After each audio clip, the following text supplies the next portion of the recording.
Hello, everyone. Welcome to A Garden a Day with Maidenbrock Gardens, where we explore the world one garden at a time. Today is September 19th. Today's garden was named the best park in France in 2003 and has been awarded the status of Remarkable Gardens of France by the Ministry of Culture. Today we are exploring Parc Floral de la Source in Orléans, France. The park has been welcoming visitors since 1964, but the area has a much older history. The land was once tended to by monks from the Abbey of Missy and then through many different owners through the centuries when it was purchased by the city of Orléans in the 1960s. About 86 acres were designated to be developed into the garden we see today.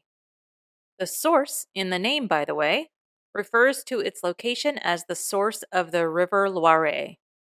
The gardeners in the floral park employ sustainable practices while tending to the flowers, shrubs, and trees. They use only vegetable oils, predatory insects, and planting techniques to ward off unwanted pests and diseases. This is all part of their efforts to preserve the natural environment while still being able to enjoy the beauty of the garden. There are several garden areas of note. The first is the source of the Loire itself, called La Bouillon. This spring is surrounded by azaleas, trees, and vegetation suited for wet environments. Another notable area is the rose garden. The garden includes a series of pergolas on which roses and clematis climb. There is a succession of white, pink, and red roses to symbolize innocence, romance, and passion. The rose garden includes heritage roses and newer varieties. The iris garden blooms between mid-May and mid-June and is lovingly called the Blue Sea for the abundance of blooms all at once. Although the blooming period is brief for most of the irises in the garden, there are reblooming irises that provide a second bloom later in summer.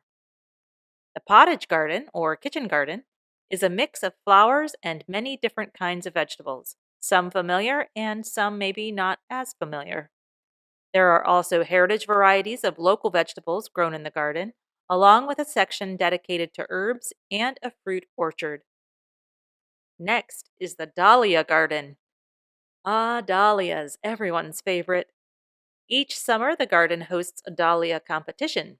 More than 150 varieties of dahlia are grown by 3 professional growers, and the public gets to vote for their favorites.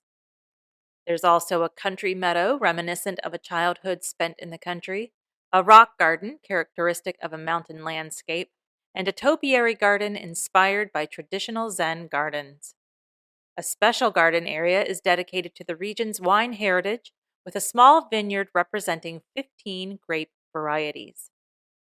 There are a number of sculptures located throughout the gardens, and the garden itself is a prime location for artists to find a quiet spot to work on their own art. There are also animals in the park, farm animals, pink flamingos, and other exotic birds. There are pedal cars, a small train to ride, mini golf, and playgrounds for children. On October 18th and 19th of this year, the park will host an autumn festival, and there are many other events held throughout the year. The park opens at 10 a.m. daily. For the next 10 days, they will close at 7 p.m. Beginning September 29th, they will close 1 hour earlier. The garden season ends on November 2nd. Well, that's about it for today's garden visit. Join me here tomorrow to find out where we're going next. As a reminder, you can subscribe, like, or follow this podcast at any of the podcast listening places. You can subscribe to our mailing list by visiting our website at gardenaday.com and clicking on the subscribe button.